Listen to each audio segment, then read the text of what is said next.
क्या आपने कभी यूनिट 5 डेवलपमेंट बायोलॉजी की बुक खोली है? बाइकोइड, नैनोज, हंचबैक, गुरकन, टॉर्पिडो, स्पीमर ऑर्गेनाइजेशन। ऐसा लगता है जैसे हम बायोलॉजी नहीं कोई फॉरेन लैंग्वेज सीख रहे हो। मैक्सिमम स्टूडेंट्स यही गलती करते हैं। वो गिलबर्ट्स की पूरी बुक को लाइन बाय लाइन रटने की कोशिश करते हैं और बीच में ही हार मान लेते। लेकिन ध्यान से सुनिए, एनटी आपसे ये नहीं चाहता कि आप एक प्रोफेशनल एम्ब्रियोलॉजिस्ट बन जाइए। उन्हें इससे मतलब नहीं है कि आपको 500 जीन्स के नाम याद है या नहीं। एनटीए सिर्फ ये चेक कर रहा है कि आपको एक्सिस स्पेसिफिकेशन और फैक्ट मैपिंग का लॉजिक समझ आता है या नहीं। हाय एवरीवन, मैं हूं पीयूष लक्षकार और आज मैं अपने AIR 133 JRF के एक्सपीरियंस से आपके लिए डेवलपमेंट बायोलॉजी को डिकोड करने वाला हूं। अगर आपने गिलबर्ट के ये 4 टॉपिक ध्यान से कर लिए तो आपका 80% यूनिट 5 कवर हो जाएगा। तो पहला चैप्टर है बेसिक कॉन्सेप्ट। यहाँ दुख की बात यह है कि लोग सीधा फ्रॉग या फ्लाई से शुरू करते हैं। तो पहला बेसिक समझो, पोटेंसी, स्पेसिफिकेशन, ऑटोनोमस और कंडीशनल स्पेसिफिकेशन के बीच का डिफरेंस एनटीए का फेवरेट है। दूसरा चैप्टर ड्रोसोफिला, ये इस यूनिट का सबसे इंपॉर्टेंट चैप्टर है। इसमें आपको मैटरनल जीन से लेकर होम्योटिक जीन तक पूरा हायरार्की याद होना चाहिए। तीसरा chapter the organiser, amphibians and chicks में यहाँ लोग डिटेल में खो जाते हैं। आपको सिर्फ स्पीमेन ऑर्गेनाइजर पर फोकस करना है। फ्रॉग के एम्ब्रियो में वो डोर्सल लिप कैसे पूरे बॉडी प्लान को ऑर्गेनाइज करती है, ये समझ लिया तो 4 मार्क्स पक्के। और चौथा चैप्टर है प्लांट डेवलपमेंट। इसे अक्सर स्टूडेंट इग्नोर करते हैं पर ये सबसे स्कोरिंग है। सिर्फ ABC model of flower development, ये मॉडल इतना लॉजिकल है कि अगर आपको सिर्फ ये पता है कि A म्यूटेंट होगा तो सीड आ जाता है, तो आप पार्ट सी का क्वेश्चन 1 मिनट में सॉल्व कर दोगे। अब मैं आपको यूनिट 5 का सबसे बड़ा चीट कोड देने वाला हूँ। बहुत से स्टूडेंट डर जाते हैं जब वो WNT, हेजॉग और नॉट जैसे कॉम्प्लेक्स पाथवे देखते हैं। पर क्या आपको पता है यूनिट 5 में यूनिट 4 का ही एक्सटेंशन है। Development biology is just sell signalling in action.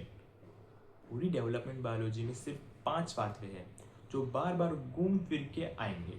WNT, hedgehog, TGF beta, notch और FGF, इन्हें द बिग 5 बोलते हैं। इन्हें याद करने का चीट कोड ये है कि पाथवे को लाइन बाय लाइन मत रटिए, सिर्फ ये देखिए कि कौन कैसे ब्लॉक कर रहा है। एनटीए आपसे बस यही इनहिबिशन का लॉजिक चेक करेगा। अब सिलेबस तो हमने फिल्टर कर लिया, पर अब बात करते हैं एग्जाम हॉल में मार्क्स कैसे निकालने हैं। यूनिट 5 की पार्ट बी और पार्ट सी की स्ट्रेटजी बिल्कुल अलग है। पार्ट बी के लिए आपको यूनिट 5 को एक डिक्शनरी की तरह देखना है। एनटीए यहाँ डायरेक्ट डिफिनेशंस पूछता है। मॉर्फोजेंस क्या होता है, एक्रोसोम रिएक्शन क्या है, कॉम्पिडेंस क्या है, इस तरह के क्वेश्चन। इन टर्म्स को एक पेपर पर लिखो और डेली 10 मिनट के लिए रिवाइज करो। ये मार्क्स बिल्कुल फ्री के हैं।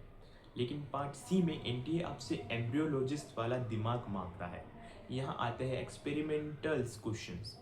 अब मैं आपको बताता हूँ यूनिट 5 की सबसे डीप स्ट्रेटेजी जो आपको कोई नहीं बताएगा।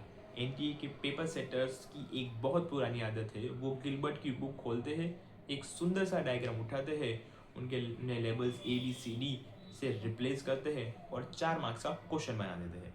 इसका मतलब ये है कि अगर आपने गिलबर्ट के डायग्राम्स को ध्यान से देखा है तो आप हाफ बैटल वहीं जीत जाते हो।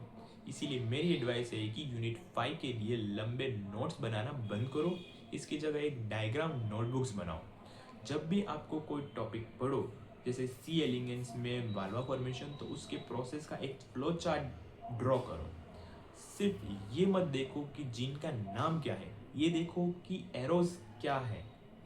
सिर्फ ये मत देखो कि जीन का नाम क्या है, ये देखो कि एरोज कहाँ जा रहे हैं। याद रखना, एरो मतलब एक्टिवेशन और टी बार मतलब इनहिबिशन। अगर आपने ये विजुअल लैंग्वेज सीख ली तो एग्जाम हॉल में आपको ऑप्शंस पढ़ने की ज़रूरत ही नहीं पड़ेगी। आपका दिमाग डायग्राम देखने से ही पैटर्न रिकॉग्नाइज करेगा और सही आंसर क्लिक हो जाएगा। तो दोस्तों, ये थी यूनिट 5 की cheat code strategy. Development biology से डरना बंद करो, इसे एक पजल की तरह देखो जहाँ हर एक जीन एक पीस है। अगर आपने वो 4 गोल्डन चैप्टर्स और नेसेसरी वर्सेस सफिशिएंट का लॉजिक समझ लिया तो गिलबर्ट की मोटी बुक्स आपको डराएगी नहीं, बल्कि आपकी सबसे बड़ी स्ट्रेंथ बन जाएगी। हमेशा याद रखना, ऑल इंडिया रैंक लाने के लिए सब कुछ पढ़ना ज़रूरी नहीं है, सही चीज़ों को सही तरीके से पढ़ना ज़रूरी है। अपने डाउट्स नीचे कमेंट्स में बताओ, और अगर इस वीडियो ने आपका यूनिट 5 का डर थोड़ा भी कम किया है तो लाइक ज़रूर करना और अपने दोस्तों को शेयर करो और चैनल को सब्सक्राइब करके बेल आइकन दबाओ। मिलते हैं नेक्स्ट वीडियो में। Keep studying and let's crack that jar. All the best.